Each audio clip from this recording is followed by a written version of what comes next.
बरगढ़ सांसद भाव में विपुल भोट्रे विजयी होला परे श्री प्रदीप पुरोहित गतकाली एक 2 दिनिया झारसुगुड़ा गस्तरे आसी ब्रजराजनगर निर्वाचन मंडली अंतर्गत लखनपुर ब्लॉकर गोविंदपुर ठारे थिबा गो सेवा धाम में पहुंची गोमाता सेवा करने सह सांसद भाव में निजर प्रथम मासर दरमा को श्री पुरोहित गो सेवा धाम को प्रदान करिसेंति। पूर्वर मध्य श्री प्रदीप पुरोहित विधायक निर्वाचित होइथिबा बेले सेतेबेले निजर प्रथम दरमा को निजे पाठ पढ़िथिबा गाँवर एमई स्कूल एवं हाई स्कूल को प्रदान करथिले।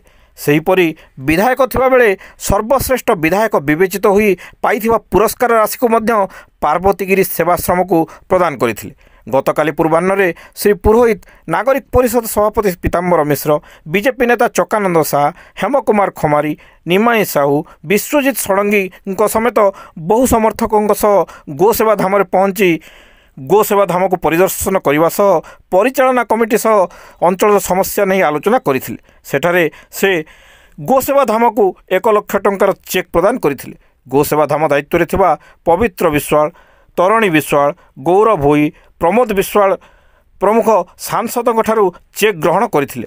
गोविंदपुर अंचलवासी एवं गोसेवा धाम कमिटी एही कृतज्ञता ज्ञापन करिसेंति।